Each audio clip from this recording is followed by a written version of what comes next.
Prezados ouvintes, é com prazer que eu apresento mais uma mensagem hoje. Hoje eu vou trazer uma lição sobre como Cristo quer que sejamos. Esta mensagem está baseada no Evangelho segundo Mateus, no capítulo 5, versos 1 a 17, que eu vou passar a ler. Vendo Jesus as multidões, subiu ao monte. Como se aproximassem dele seus discípulos, ele passou a ensiná-los, dizendo: Bem-aventurados os humildes, porque deles é o reino dos céus. Bem-aventurados que choram, porque serão consolados. Bem-aventurados os mansos, porque herdarão a terra. Bem-aventurados que têm fome e sede de justiça, porque serão fartos. Bem-aventurados os misericordiosos, porque alcançarão misericórdia. Bem-aventurados os limpos de coração, porque eles verão a Deus. Bem-aventurados pacificadores, porque serão chamados filhos de Deus. Bem-aventurados os perseguidos por causa da justiça, porque deles é o reino dos céus. Bem-aventurados sois, quando por minha causa vos injuriarem, vos perseguirem, e mentindo disserem todo mal contra vós. Regozijai-vos e exultai, porque é grande o vosso galardão nos céus, pois assim perseguiram os profetas que vieram antes de vós. Vós sois o sal da terra. Ora, se o sal vier a ser insípido, como lhe restaurar o sabor? Para nada mais presta, senão para lançado fora, ser pisado pelos homens. Vós sois a luz do mundo. Pode-se esconder uma cidade edificada? Não pode esconder uma cidade edificada sobre um monte. Nem se acende uma candeia para colocá-la debaixo do alqueire, mas no velador e alumia todos os que se encontram na casa. Assim brilhe a vossa luz diante dos homens, para que vejam as vossas boas obras e glorifiquem o vosso Pai que está nos céus. Não penseis que vim revogar a lei, ou destruir a lei. Eu vim para cumprir. Vou ler de novo o 17. Não penseis que vim revogar a lei os profetas. Vim para cumprir a lei.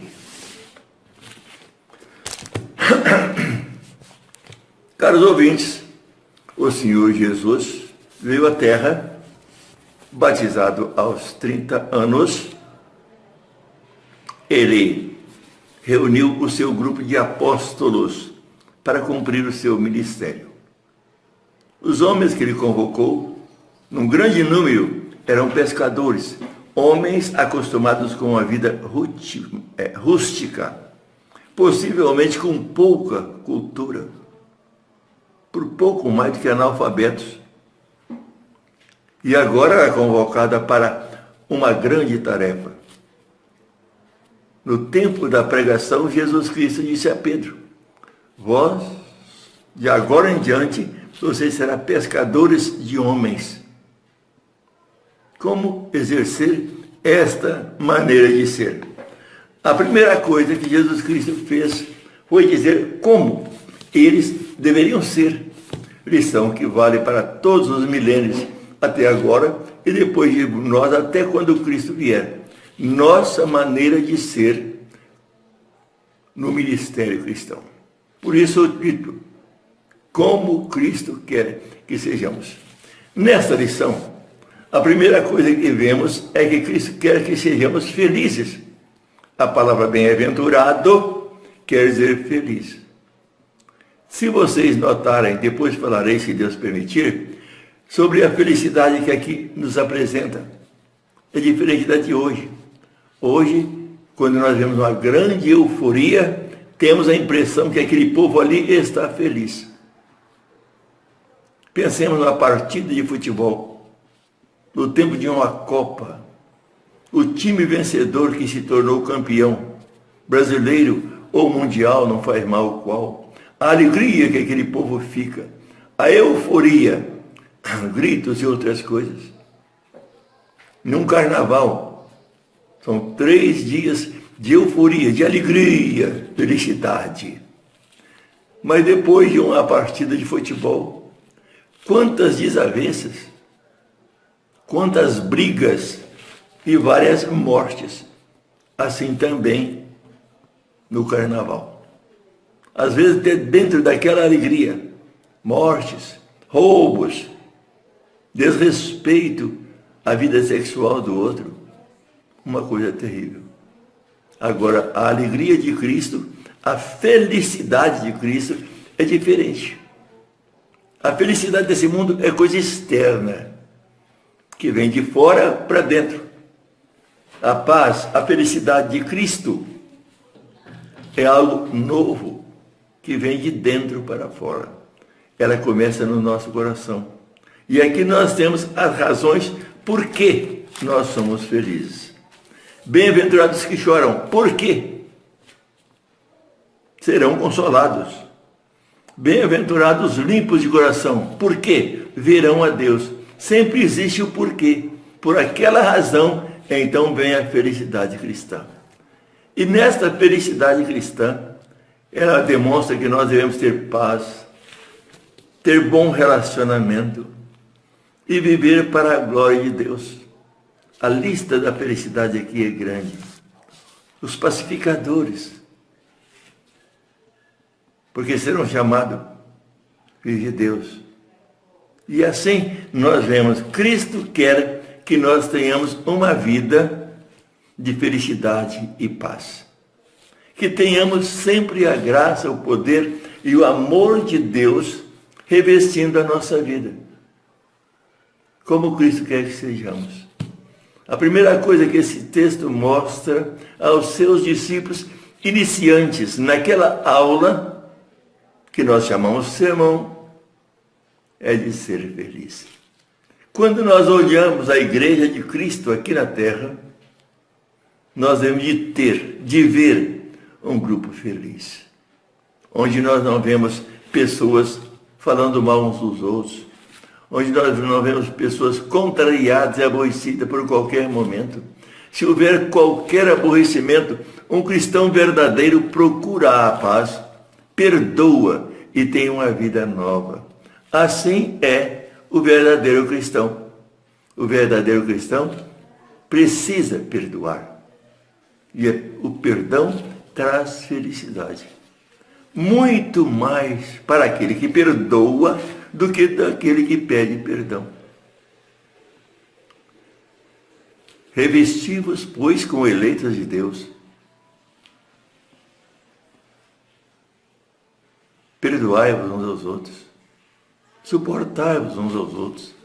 Se alguém tem motivo de queixa contra o outro, assim como Cristo vos perdoou, assim perdoai vós.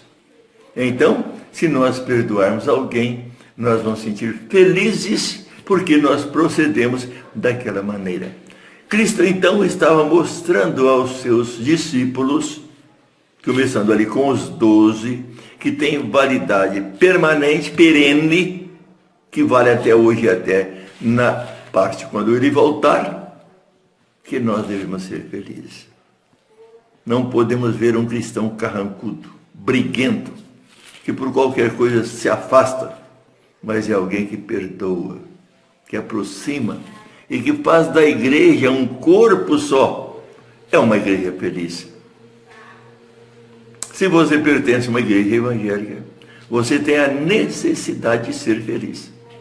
E se você quiser ser feliz realmente, ligue-se a uma igreja verdadeira, que você terá uma paz, uma felicidade, que virá de dentro do coração, não será só da boca para fora. Cristo mostrou isto. Como Cristo quer que sejamos felizes. Depois, nós vemos a outra parte, que diz que Ele quer que nós sejamos úteis. Será que tem alguma coisa aqui? Eles comparam com duas coisas muito comuns. De baixo valor aquisitivo. Nós vemos assim, baratos. Sal e luz. Compra-se 1 quilo de sal por poucos reais. Paga-se por uma luz que ilumina a nossa casa toda, também por poucos reais. E aí, ele nos compara com duas coisas bem simples, sal e luz. Mas uma coisa interessante, o sal e a luz precisam estar em todas as residências, quer seja na casa de um ricaço, quer seja numa cabana muito pobre, quer seja na casa de uma pessoa muito culta, quer seja na casa de um analfabeto. Ali deve ter o sal. O sal conserva e dá sabor. E nós, como cristãos verdadeiros, por onde passarmos, precisamos ser sal.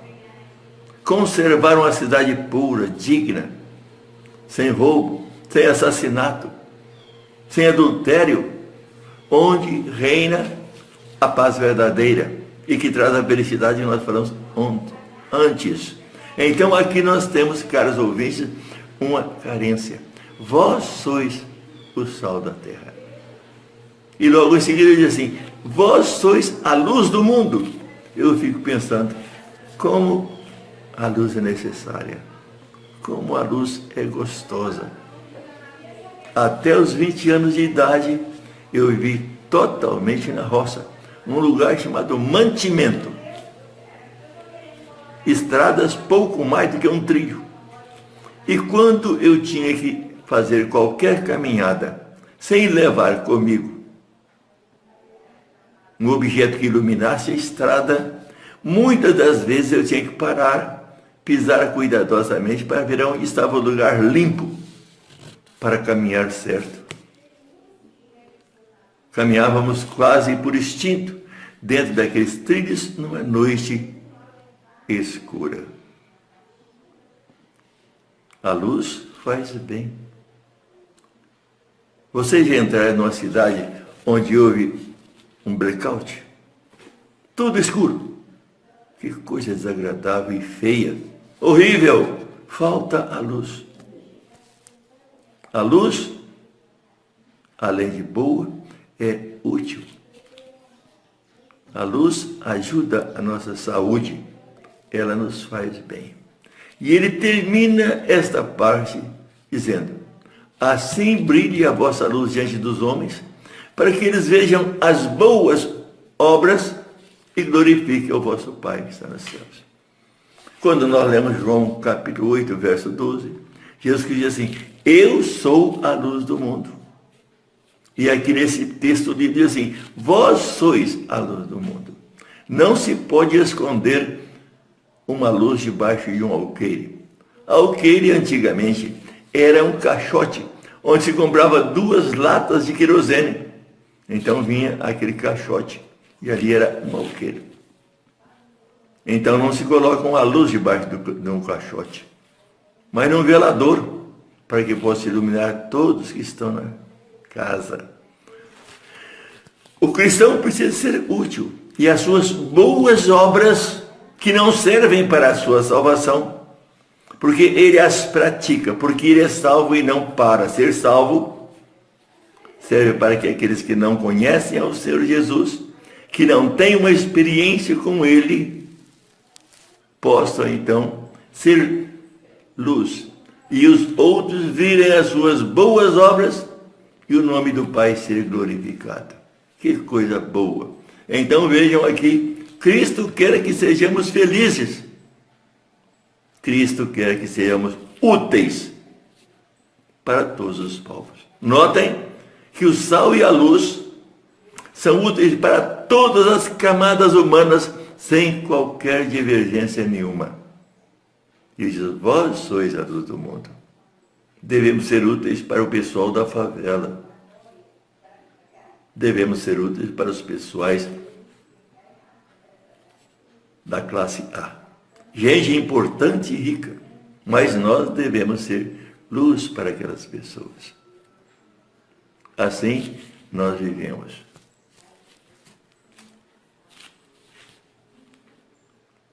O meu velho avô, que morava numa cidade chamada Canhotinho, lá no Pernambuco, me contou uma história interessante.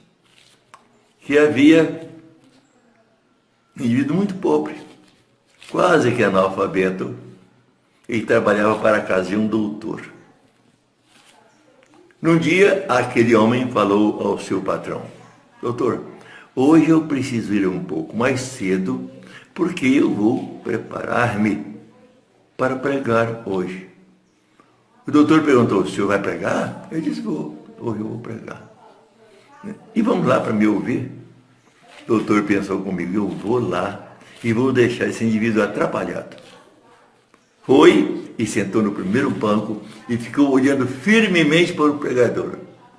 Ele pegou, abriu a Bíblia e falou com desenvoltura de alguém instruído. E o doutor ficou impressionado com aquilo. E por causa daquilo, resolveu ler a Bíblia. E não demorou muito, se professou. Ele notou que aquele homem era luz, era útil, importante. E ele não era tão importante assim, apesar de ser médico. Então, meus prezados irmãos, não vamos pensar nas nossas limitações e fraquezas. Vamos pensar naquele que está conosco, para que aquilo que fazemos possa fazer com que aqueles que nos ouvem glorifiquem o nosso Pai que está nos céus. Assim é a pessoa que é útil em lugares mais sofisticados e em lugares mais pobres.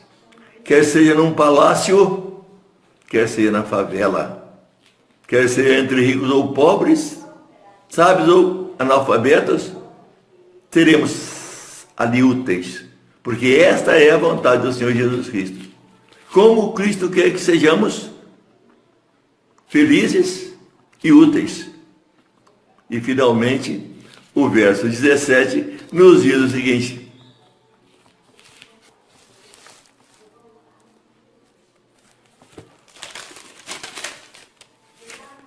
não penseis que vim revogar a lei ou os profetas.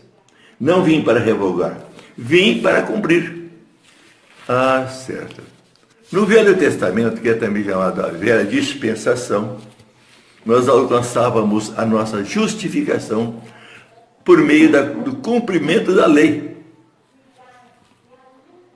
Agora Jesus Cristo veio e cumpriu toda a lei em nosso lugar e nos fez livres da culpa do pecado. Sem dúvida, continuamos a triste tarefa de pecadores. Se alguém disser que não tem pecado, é mentiroso. Se alguém disser que não tem pecado, falou a Deus o próprio mentiroso. Porque todos pecaram e carecem da glória de Deus. Mas se Cristo veio cumprir a lei, ele já pagou a culpa do meu pecado. E Paulo, escrevendo aos Coríntios assim: e alguém se está em Cristo é nova criatura. As coisas velhas passaram e eis que tudo se fez novo. Isso está em 2 Coríntios 5,17.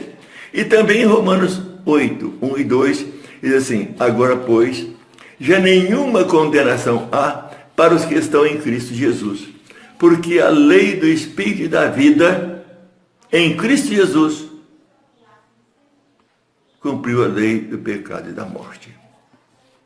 Não há condenação nenhuma. Nós somos santos. Nós somos puros. Nós somos salvos. Quando nós pecamos, o Senhor Jesus, que é o nosso único intercessor, comparecerá diante do Pai e diz: olha, aquilo está pago. Ele não deve mais nada porque eu paguei.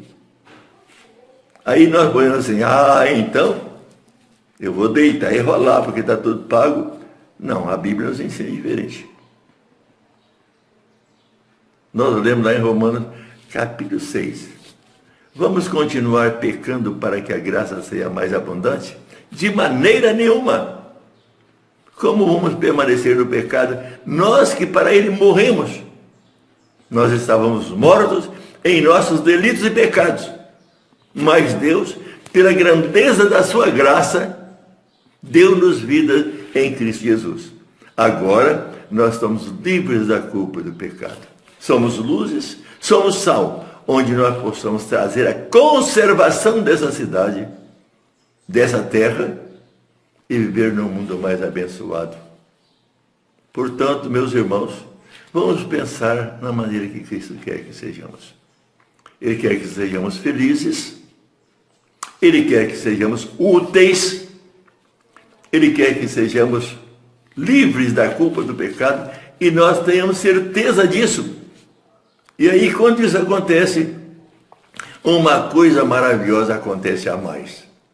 Todos nós vamos passar dessa morte, dessa vida, para a eternidade. Todos nós vamos morrer, a não ser que Cristo venha antes. Mas, mais cedo ou mais tarde, haveremos de morrer. E quando você morrer, você tem certeza que vai para os céus? Se tem, louvado seja o Senhor. Se não tem, Jesus Cristo é exatamente para isso. Fazer o que nós não podemos fazer. Fazer-nos livres da culpa do nosso pecado. Não há condenação nenhuma para o que estão em Cristo Jesus. Assim, Cristo quer que sejamos de cabeça erguida, louvando e glorificando o seu santo nome. Vivendo essa realidade sem qualquer tipo de vaidade ou de orgulho. Sempre humildemente, vivendo como luz e sal nesse mundo conturbado. Vivendo de tal maneira que alguém vendo as nossas boas obras possa glorificar o nosso Pai que está nos céus. Agora nós somos cidadãos dos céus. Somos apenas peregrinos e passageiros deste mundo, preparados para ir à vida eterna. De tal maneira que para a Bíblia, morrer é dormir no Senhor. O verdadeiro crente não morre, ele apenas dorme. Dorme no Senhor, dorme aqui e acorda lá. E é parte da eternidade com Deus. Caros ouvintes, abramos os nossos olhos para a obra do Senhor e o desejo do Senhor Jesus Cristo, para que vivamos dentro desse defeito, desse desejo, trazendo felicidade para muitas pessoas e fazendo com que o nome de Deus seja em nós glorificado. Felizes, úteis e certos da nossa vida eterna, da nossa salvação. Que Deus nos conceda essa segurança para viver para a glória dele. Amém? Amém. Oremos. Pai Celestial, eu te peço que uses esta mensagem de hoje, para que ela possa falar a corações e o nome do Senhor ser glorificado por meio dessas palavras. Que cada pessoa que ouvir esta mensagem possa abrir o seu coração para ser feliz, para saber perdoar, para ser útil e fazer um novo mundo, porque temos certeza da vida eterna. Abençoa todos os nossos ouvintes. Abençoa, Senhor, este mundo conturbado em que nós vivemos a luta da pandemia. Livra-nos do medo desse mal que assola o mundo, porque nós estamos seguros do que Cristo quer que sejamos. Em nome de Jesus, nós te pedimos isso. Amém. Agradeço a todos que gastaram um tempozinho para estar ouvindo e partilhando dessa mensagem. Que Deus o abençoe.